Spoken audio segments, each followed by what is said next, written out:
O mercado da longevidade é enorme, né? Assim, aqui no Brasil já movimenta quase 2 trilhões de reais e no mundo 15 trilhões de dólares. No segundo episódio da série Caminhos da Longevidade, você vai ver como a nossa sociedade está se preparando para lidar com o futuro prateado.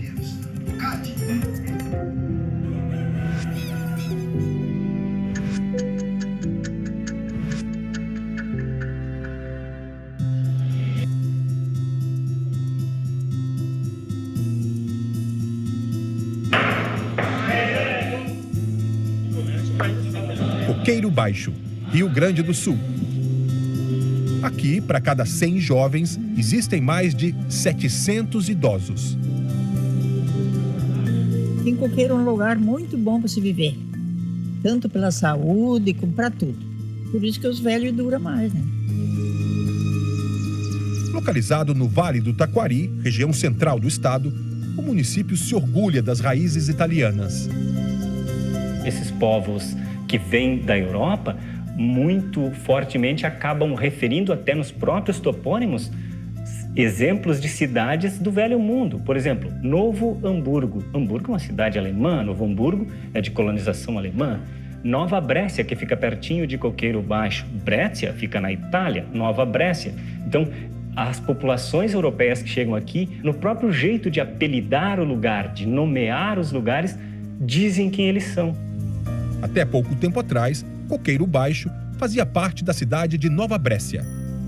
A emancipação só veio em 1996. Apesar de ter nascido há pouco tempo, o município gaúcho é considerado o mais velho do Brasil. E o Rio Grande do Sul é um estado que a fecundidade caiu muito. Não caiu mais do que o Rio, não, mas caiu tipo o Rio e tipo São Paulo atualmente, mas teve menos imigração para o Rio Grande do Sul. Até o contrário, saiu muito do Rio Grande do Sul para abrir churrascaria pelo Brasil afora, né? Combinando essa questão da queda da fecundidade no Rio Grande do Sul com a migração, isso tornou o Rio Grande do Sul o estado mais envelhecido do país e é o estado que tem as cidades mais envelhecidas do país. Até hoje, como outros municípios da região, Coqueiro Baixo preserva características essencialmente rurais. Nossa média de propriedades aqui é de 13 hectares por propriedade, então são realmente propriedades muito pequenas para atender a necessidade aqui da produção regional. Nossa produção agrícola, ela se baseia bastante na pecuária, então hoje a região aqui do Vale do Taquari entrega mais ou menos 1/3, por exemplo, da produção de frangos do Rio Grande do Sul. Nós temos uma produção bastante significativa também de suínos e é uma das principais bacias leiteiras do Rio Grande do Sul também. O problema é que poucos jovens atualmente se interessam pela atividade agrícola em Coqueiro Baixo. Em busca de outros caminhos profissionais, os mais novos deixam a cidade e não retornam. Que a atividade no campo ela é uma atividade mais dura, mais difícil. Ela exige uma dedicação de segunda a segunda-feira. Faça chuva, faça sol, o produtor rural ele precisa estar ali desenvolvendo a atividade. Então, em municípios como Coqueiro Baixo, o que a gente observa é uma migração maior de jovens indo para cidades em busca de outras oportunidades e permanecendo lá somente os pais, os avós, com a propriedade voltado mais para sua subsistência. A Vanessa é uma das poucas jovens que pretendem construir a vida em Coqueiro Baixo. Aos 16 anos, ela decidiu empreender e abriu uma barbearia. Hoje, 1 ano e meio depois, o negócio vai de vento em popa. Eu anoto, né? Todos os cortes eu anoto. Tenho o meu caderninho, eu anoto. Tenho desde o primeiro. Tipo aqui, ó. Sexta-feira, dia 31 eu cortei. Aqui tem os nomes e os preços, entendeu? Só no ano passado, a Vanessa fez quase 1.300 cortes de cabelo. 2020, os cortes que eu fiz por mês. E quando perguntamos qual é o sonho dela... Meu sonho...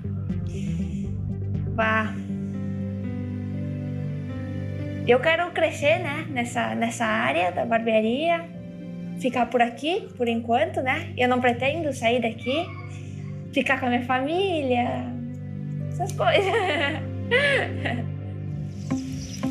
Criar oportunidades para atrair moradores mais jovens e estimular a geração de renda é uma das principais metas da administração de Coqueiro Baixo. A gente aqui se preocupa muito na questão da sucessão na propriedade, vamos dizer, por ser um município essencialmente agrícola. Então, nós dependemos de que a propriedade continue, né? Se não tiver um jovem que vai assumir essa propriedade onde que tem uma família idosa, automaticamente ela vai se terminar, né? E se muito se terminar, claro que preocupa a manutenção do município, a questão de ter recursos para dar continuidade a esse atendimento. O povo vive bem aqui. A única diferença aqui é que o emprego é difícil para aqui. Então, por isso que o jovem, né, aqui, ele estuda e quando se forma, sai. Porque não tem muita opção aqui para ele trabalhar, né? Hoje, boa parte da arrecadação do município vem das aposentadorias. Com cada vez menos gente contribuindo, o futuro é incerto. Se um momento faltará recursos, a gente não sabe o que pode vir a acontecer. A gente espera que não, né? Mas, com certeza, impactaria muito na qualidade de vida, né, da nossa população se caso acontecesse qualquer coisa desse tipo, né? A realidade atual de Coqueiro Baixo pode ser um reflexo do Brasil no futuro. Entender isso pode nos ajudar a antecipar problemas que, em breve, devem atingir todo o país.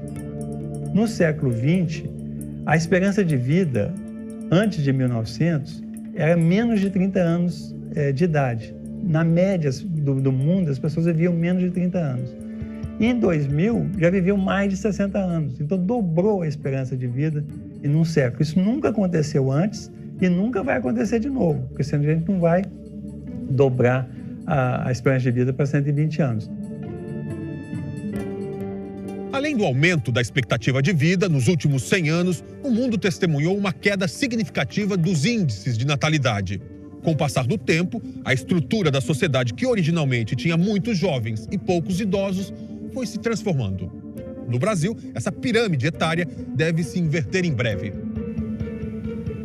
O Brasil está nesse batalhão do meio, né, dos países em desenvolvimento, tipo China, tipo Tailândia, Costa Rica e outros países da América Latina, que nesse processo de envelhecimento. Só que como a queda da fecundidade foi muito rápida no Brasil, esse envelhecimento do Brasil também vai ser muito rápido.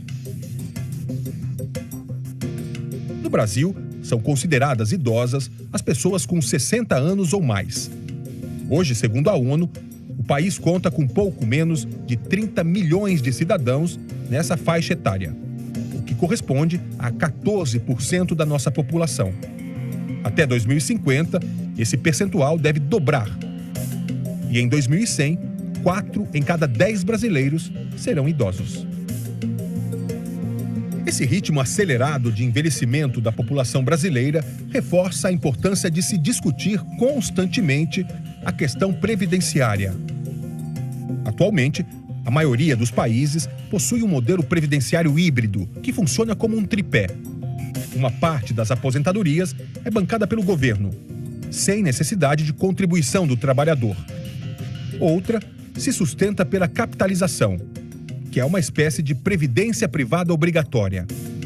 E o terceiro pilar vem da repartição, em que os trabalhadores ativos bancam a aposentadoria dos inativos.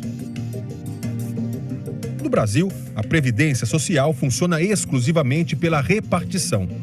Com a expectativa de ter cada vez menos jovens no mercado de trabalho e mais idosos aposentados, o sistema está à beira do colapso. Não tem jeito, vai ter que discutir eternamente, porque esse processo é dinâmico, esse processo de envelhecimento é dinâmico e depende da quantidade de gente que está na idade de trabalhar, depende da criação de emprego, depende de uma série de questões. Você está ganhando mais renda, você pode passear mais, consumir mais. Sua renda cai, você diminui o consumo, diminui viagem e tal, e vai fazendo assim. Então, eu acho que isso faz parte do jogo. E na sociedade democrática você tem que discutir quem que paga, quem que beneficia, quem que você prioriza. Esse debate da Previdência, certamente ele vai voltar ao longo do tempo aí. Além do aumento do número de segurados, causado pelo envelhecimento da população, o Brasil tem ainda um outro problema quando o assunto é aposentadoria: a informalidade. É um problema mais amplo. É um problema que a arrecadação que tem sido feita a partir dos empregos formais, ela vem caindo, justamente porque os empregos formais, eles vêm caindo. Então, é claro, isso gera um desequilíbrio no orçamento. Segundo o IBGE, o Brasil tem hoje 33 milhões de trabalhadores informais que não contribuem para a Previdência Social. O desemprego, que já era alto e ficou ainda pior por causa da pandemia, é outro agravante. O envelhecimento populacional, que é o aumento da proporção de idosos na população, ele tem um primeiro momento muito positivo, é que a gente chama de bônus demográfico. Quando você tem essa alta proporção de jovens na população, você tem uma alta razão de dependência. Quando essa base da pirâmide começa a estreitar, ela faz assim: o meio da pirâmide começa a engordar. Eu costumo falar que assim, é um botijão de gás. E o que é esse botijão de gás? É que a estrutura etária começa a dar um gás para a economia, porque você tem muita gente em idade de trabalhar. E isso beneficia a população. Para se ter uma ideia de como o bônus demográfico é importante, basta pegar o exemplo do próprio Brasil. Em 1970, para cada brasileiro que trabalhava, havia 2 dependentes. Isso significa que a renda desse trabalhador precisava ser dividida por 3. Em 2010, devido à transição demográfica, a proporção de trabalhadores para dependentes já havia mudado de 1 para 1. Com isso, os rendimentos passaram a ser divididos apenas por 2, o que provocou um aumento significativo na renda per capita no país. E isso só acontece uma vez na história de cada país.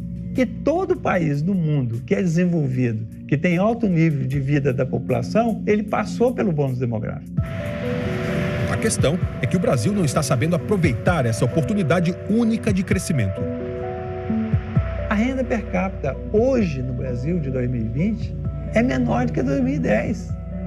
Nós regredimos 10 anos. Toda a esperança é que, não, daqui a 3, 4 anos a gente recupera, né? Isso foi só um momento passageiro e tal. E se não for? Se a gente não recuperar mais, se a gente ficar preso nessa estagnação o resto da vida, isso vai dar revolta social, vai dar muitos problemas. Nenhum país enriquece depois de envelhecer, né? Você só consegue enriquecer antes de envelhecer. Além da geração de empregos, os especialistas também acreditam que a solução para o equilíbrio da Previdência, que hoje conta com um rombo de 368 bilhões de reais, pode passar pela reforma tributária. Você não precisa necessariamente tributar nem o trabalhador, nem necessariamente aquele empregador que tem uma atividade produtiva. Você pode tributar outras rendas que não são tributadas normalmente. Então, esse aqui é o nosso grande desafio. Hoje em dia, tem muita acumulação de renda da pessoa física que não é tributada nada. A renda financeira, por exemplo. A pessoa aplica lá, não é tributada nada. Uma pessoa que vive de renda, que vive de aluguel, que vive de aplicações, essa pessoa paga muito pouco tributo. Então, isso a gente precisa resolver. Isso é uma grande injustiça. E esse orçamento, então, para acertar o equilíbrio dos nossos direitos sociais, acrescentando uma renda básica aos direitos já existentes, deve vir, então, dessa reforma tributária. As políticas públicas são vistas como alternativas para estimular a geração de empregos e aumentar a arrecadação em municípios como Coqueiro Baixo, por exemplo, onde apenas 13% da população trabalha. A agroindústria para nós é importante. E essa indústria de transformação, então, do setor de alimentos, ela tem exigido, por parte dos produtores rurais, investimentos bastante significativos para que se continuem desenvolvendo as atividades vinculadas à questão da sanidade dos animais, à rastreabilidade da produção. Então, estes investimentos, e muitos deles até para facilitar um pouco essa lida do campo, para que ela seja menos braçal em comparação ao que era no passado, exige um investimento bastante significativo em termos de valor.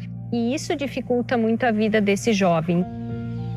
Hoje, Coqueiro Baixo é quase que totalmente dependente dos repasses que recebe da União. o município produz menos de 10% da sua receita. Por ser o município do setor primário, né, agrícola, a gente tem uma linha grande de incentivos para a instalação de novos empreendimentos integrados, né, a questão de produção de suínos, produção de aves, produção de leite, dar condições, o máximo de condições para essas famílias trabalhar e tirar o sustento e, consequentemente, gerar renda para o município. O incentivo à geração de emprego e renda é uma questão de sobrevivência. Com a população em queda, atrair jovens para a cidade é fundamental para que ela não seja varrida do mapa. Nenhum de nós deseja que isso aconteça, mas se estes municípios continuarem envelhecendo e não conseguirem, de alguma forma, atrair população mais jovem que volte a se dedicar a atividades nestes municípios, eu imagino que no futuro a gente possa vir, sim, a vê-los desaparecer. Apesar da dificuldade para conseguir gerar renda e prosperar, Coqueiro Baixo conta com equipamentos públicos bem acima da média do país. De acordo com o IBGE, 100% das crianças de 6 a 14 anos do município estão na escola.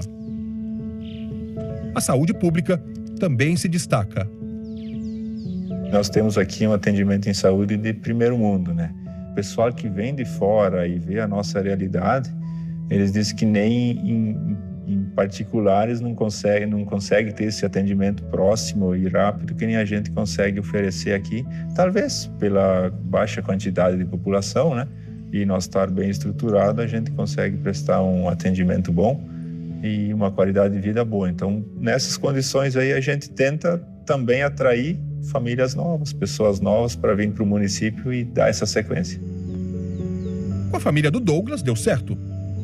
No fim do ano passado, ele se mudou com a esposa e os filhos para Coqueiro Baixo, em busca de mais qualidade de vida. A gente estava acostumado com São Paulo, que a gente faz uma marcação de consulta, demora muito tempo. Aqui eu fui passar no dentista e eu chegando lá, falei, doutor, eu queria fazer uma marcação de consulta. Ele falou, mas por que marcar a consulta? Eu falei, não há necessidade de a gente marcar uma consulta. Ele falou, não, se você quiser, a gente passa você agora. Depois de 22 anos morando em São Paulo, boa parte deles trabalhando como policial militar, o Douglas decidiu se aposentar. Em Coqueiro Baixo, ele e a família encontraram a paz que tanto procuravam. Para quem gosta de sossego, quer sair do estresse da cidade grande, aqui é o melhor lugar. Aqui é um lugar pacato, um lugar gostoso de se morar, um lugar para você curtir os animaizinhos, bichinhos, o sossego da natureza. A tranquilidade de Coqueiro Baixo impressiona e pode ser um dos fatores que ajudam a explicar a longevidade da população. O que traz a doença para a gente lá é o que? O estresse. É aquele trânsito doido. E graças a Deus aqui eu não sinto mais o que a gente sentia lá. Às vezes uma dor de cabeça, chegava em casa com uma dor e aqui não, aqui é diferente, você já não sente o que você sentia lá. Aqui, o senso de comunidade também é forte. Todos amigos, a gente se dá com todo mundo. Não tem inimigo, não tem briga, não tem nada. A homenagem a Coqueiro Baixo. Os mais experientes ajudam os mais jovens. O prefeito é meu vizinho de Vista de Terra e o que ele não sabe eu ensino. E aqui se cultiva muito bate-papo, a visita, o chimarrão, a troca de ideias, a troca de experiência, o favor, aquele favor, eu preciso de uma ajuda hoje e o vizinho me ajuda e no outro dia ele retribui. Com uns cuidando dos outros, os idosos de Coqueiro Baixo seguem firmes e fortes. Eu me sinto bem porque aqui eu me dou com todo mundo. Eu me admiro de tantas pessoas que gostam de mim. E gostam mesmo. Dona Doralice é conhecida em toda a cidade. Aos 80 anos, suas mãos são reflexo de uma vida dedicada à terra. Gosto muito dessa horta e fazer limpeza, fazer comida, lavar roupa. Tudo isso eu gosto. Gosto muito de trabalhar. Além do trabalho na lavoura, a dona Doralice se dedica até hoje a uma outra missão: cuidar do filho de 54 anos que tem paralisia cerebral. Eu gosto de segurar ele limpo, dar comida boa, dar tudo que ele me pede. Eu gosto de dar para ele. Eu creio que Deus Pai Todo-Poderoso, A família se mantém unida pelo trabalho e pela fé. em Jesus Cristo, que é o único Filho nosso, Senhor. E ao pensar no futuro, Dona Doralice tem apenas um desejo: Que Deus me deixe viva para cuidar do meu filho.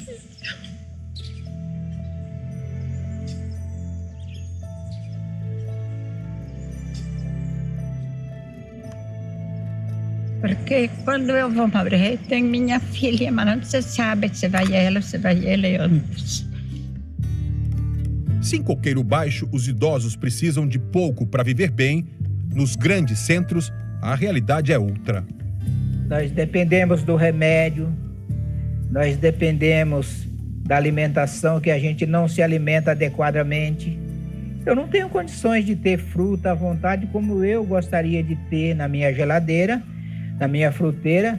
Fruta para mim estar comendo todos os dias. Eu gosto de maçã, eu gosto de pera. Hoje você não tem condições de comprar. Há 25 anos, seu Jair se aposentou com 3 salários mínimos.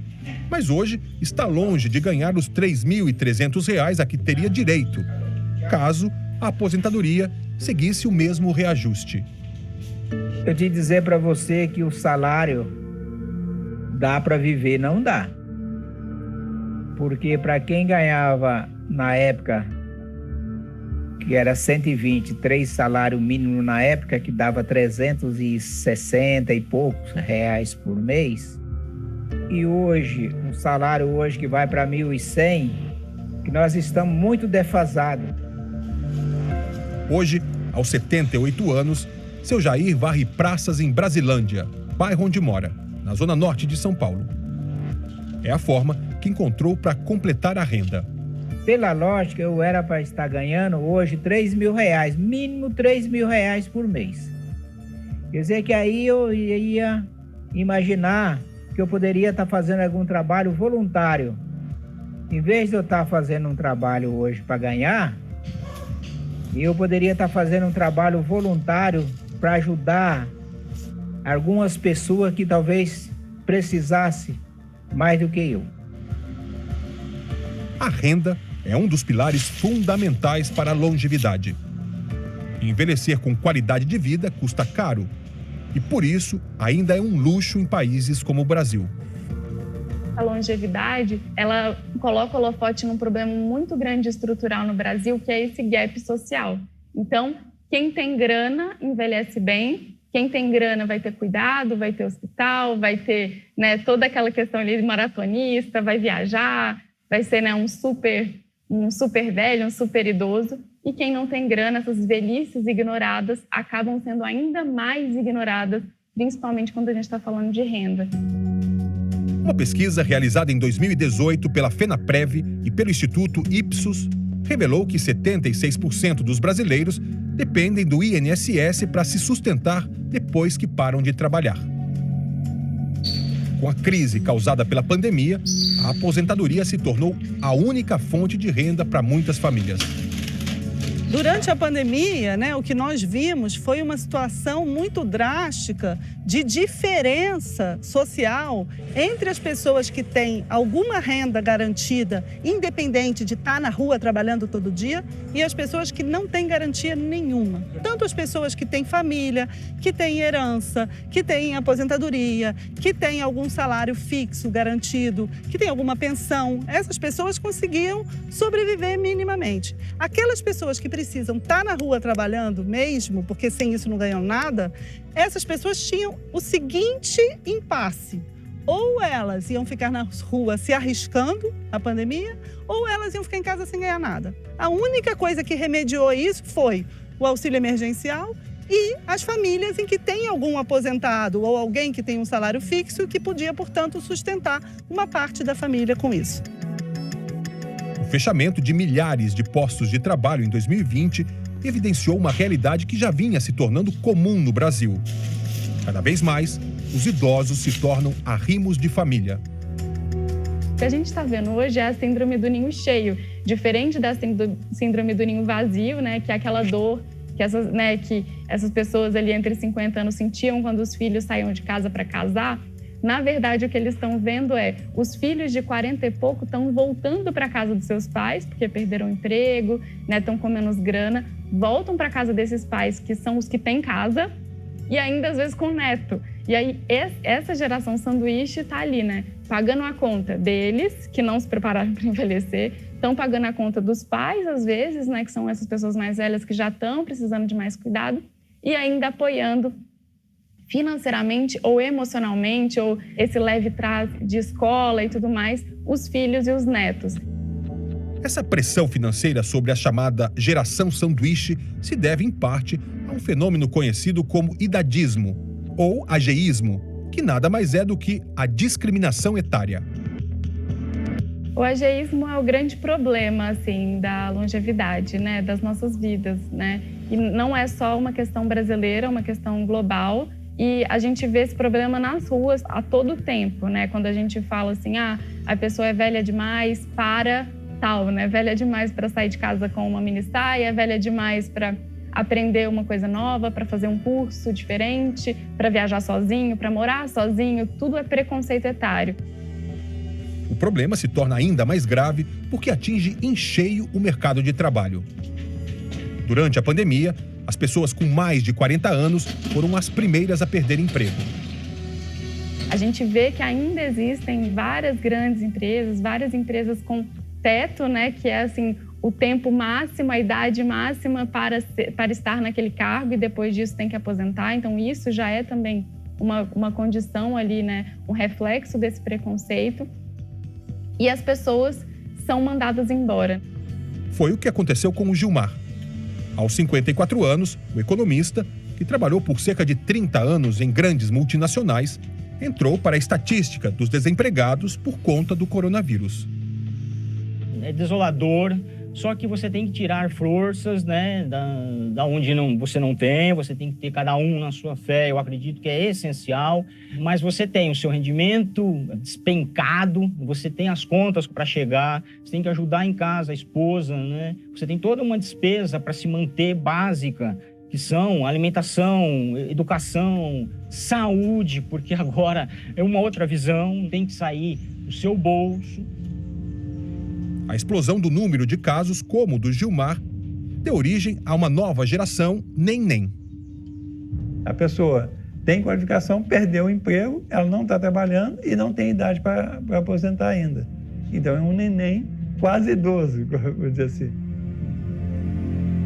No próximo bloco, você vai conhecer iniciativas que ajudam os idosos a derrubar esse rótulo indesejado de nem-nem. A nossa carreira foi desenhada, assim como o nosso contrato social de trabalho, foi desenhado para pessoas até 40 anos.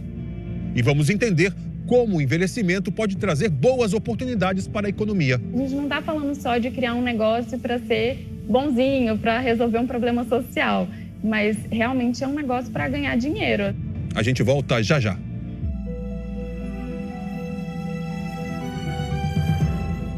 Expert Edição Especial ESG. Os maiores nomes sobre sustentabilidade, impacto social e governança vão transformar o seu olhar sobre os investimentos. De 2 a 5 de março. Inscreva-se em expertxp.com.br.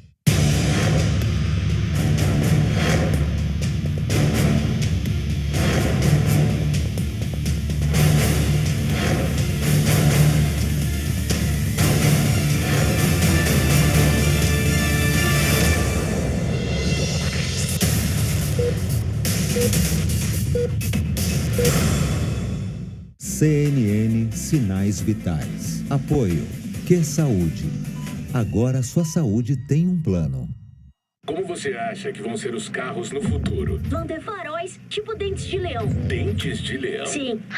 Eles vão voar? Não viaja, mas eles vão ter painel 3D que avisa tudo o que está acontecendo o tempo todo. Você acha que consegue desenhar esse carro? Eu não sei desenhar muito bem, mas pode ser algo mais ou menos assim. O carro do ano na Europa agora é o compacto do ano no Brasil. Novo Peugeot 208 com 100% da FIP no seu usado. Agende seu Emotion Drive.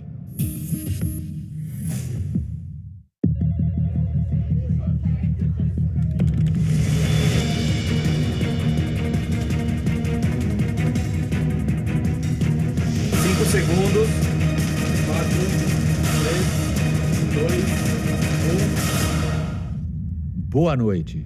Este é o Jornal da CNN.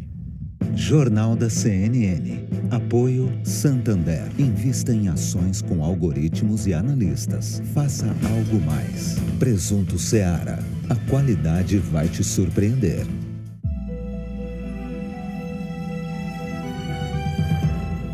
CNN Séries Originais está de volta com o segundo episódio do documentário Os Caminhos da Longevidade.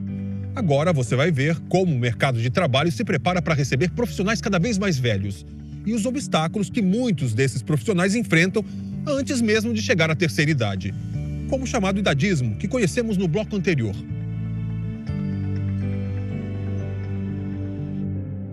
Para entender as origens do idadismo no mercado de trabalho, é preciso voltar no tempo. Quando a Consolidação das Leis do Trabalho, a CLT, foi publicada, em 1943, a expectativa de vida no Brasil era de 45 anos. Hoje, passa de 76 anos. Só que as leis trabalhistas não acompanharam essa evolução. Os contratos de trabalho são, até hoje, desenhados para pessoas jovens. O mercado de trabalho hoje é composto por pessoas até 40, 50 anos que começam a ser descartados, né? Porque essa potência da idade não está evidente nas descrições dos cargos, né? Por quê? Porque as nossas descrições de cargos, a nossa carreira foi desenhada, assim como o nosso contrato social de trabalho foi desenhado para pessoas até 40 anos, né? Nossa jornada de trabalho foi feita para jovens. Então, assim, essa pessoa vira um OVNI ali dentro. Ela fica tentando se fantasiar de jovem, né? Fica fazendo plástica, fica tendo atitudes mais jovens e não necessariamente são as melhores atitudes, né? O Gilmar tem sentido na pele as dificuldades de se recolocar no mercado. Você fica numa faixa que até os 65 ou 70 anos de idade, com a nova Previdência agora, então nós estamos envelhecendo mais tarde, nós temos condições de trabalhar mais tarde, só que eu acho ainda uma incoerência com relação ao mercado. Então, o mercado te vê com mais dificuldades para te dar uma oportunidade a partir dos 45. Então, você tem uma lacuna séria a ser trabalhada, que para mim gera em torno de 45 a 70 anos, com certeza. Foi pensando em justamente preencher essa lacuna que Sérgio fundou uma startup que tem o propósito de promover a diversidade geracional nas empresas.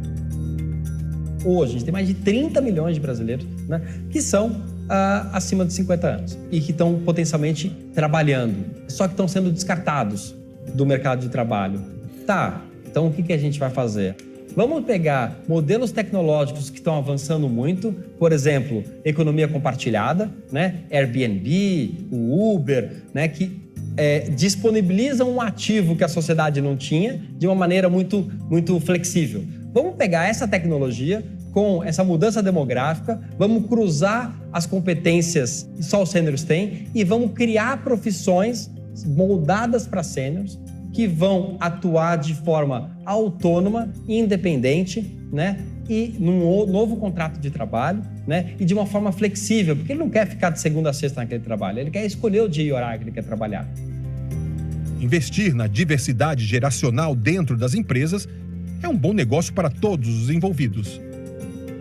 Em cada fase da vida, a gente tem deficiências, tem demandas e tem potencialidades únicas. Então, se um jovem de 20 anos está entrando no mercado de trabalho, ele emocionalmente talvez seja muito frágil, fisicamente ele é muito forte. E uma pessoa de 70 anos, talvez emocionalmente seja muito mais consistente, mais desenvolvido e fisicamente mais frágil. O que eu percebi é que se a gente conectasse essas fragilidades com a potência do outro e a potência desse outro com a fragilidade desse aqui, a gente ia criar equipes muito fortes e intergeracionais. Iniciativas como essa são importantes, mas para funcionar, precisam vir acompanhadas de uma mudança na forma de pensar e agir desses profissionais. Quem deseja se manter ativo no mercado de trabalho deve buscar constantemente novas qualificações. A gente criou uma plataforma tecnológica que conecta pessoas, primeiro, a um ambiente de aprendizagem, que as pessoas têm cursos gratuitos, né, que são as habilidades que o mercado mais está buscando, pensando em profissões do futuro. As pessoas se treinam gratuitamente, 50 a mais.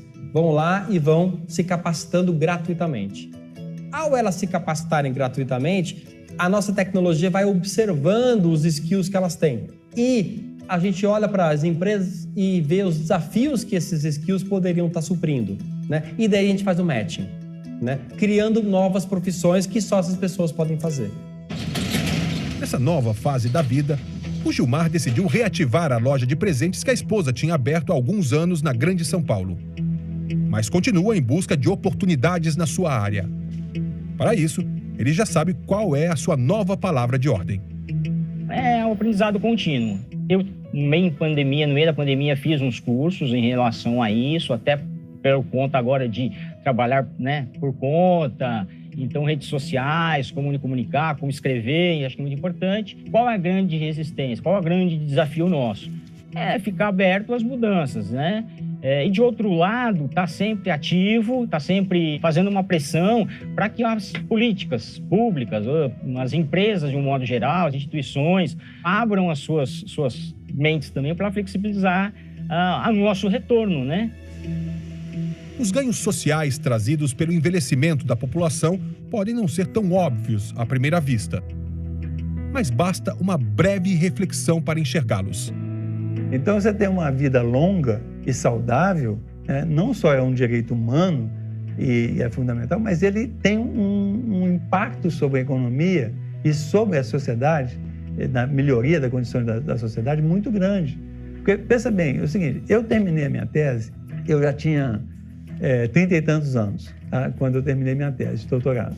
Se fosse no século XIX, eu nem teria feito a tese, por quê? Ou eu tinha morrido antes, ou para que eu ia me esforçar para fazer uma tese e vou morrer logo em seguida, entendeu? Não existe estímulo para as pessoas estudarem, melhorarem, avançarem no mercado de trabalho, se ela sabe que ela vai morrer muito nova. Então, é quando as pessoas começam a ter uma esperança de vida muito grande, você sabe que a probabilidade de você viver até 70, 80, 90 anos, ela é muito grande, então você investe na sua qualificação. E isso tem um retorno social muito grande. Além disso, o mercado sênior traz cada vez mais oportunidades para quem deseja investir nele. De acordo com a Harvard Business Review, só em 2020, o mercado da longevidade movimentou cerca de 15 trilhões de dólares ao redor do mundo. No Brasil, o montante estimado nesse período é de 1 trilhão e 800 bilhões de reais, segundo dados do Instituto Locomotiva. A gente não está falando só de criar um negócio para ser bonzinho, para resolver um problema social, mas realmente é um negócio para ganhar dinheiro, assim, né? Para realmente ajudar as pessoas e ainda ganhar dinheiro, ser um negócio de impacto social. E não importa o setor, todo o mercado vai ser impactado pelo envelhecimento da população. Eu gosto sempre de fazer essa provocação com os grandes gestores, né? Que chegam lá no começo mais, né, do que agora, mas ainda assim falam assim: ah, não, meu negócio não é para 60 mais. Pode ser qualquer coisa, desde um sex shop até, né, uma farmácia. Vai ser impactado, sim, pelo consumidor maduro. Conectados, ativos e com a maior parte da renda do país em suas mãos. Nossos jovens idosos não deixam dúvidas. O futuro é prateado. O que antes o aposentar era ficar no aposento, era realmente, né, ir para lá, ficar quietinho na cadeira de balanço, hoje não é assim, porque as pessoas estão aprendendo pelo YouTube, estão no Facebook, estão no Instagram. Se antes a vida era trifásica, não é mais, agora a gente pode, aos 70 anos, gerar valor para a sociedade, me realizar pessoalmente. E assim, é muito diferente de uma geração atrás, que aos 70 anos eu deveria estar na cama, quietinho, com minha pantufa assistindo televisão, né? E aquele sonho da aposentadoria, né? Como se fosse o prêmio de uma vida toda adulta trabalhando. Essa é a grande transformação de sociedade que a gente está. Como que a gente vai modular isso é o grande desafio que globalmente a gente está vendo.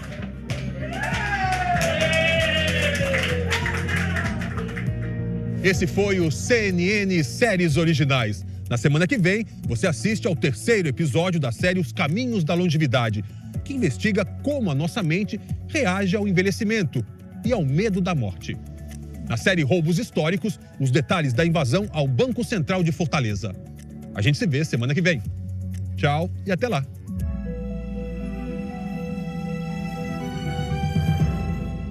Esta é a CNN, a maior do mundo.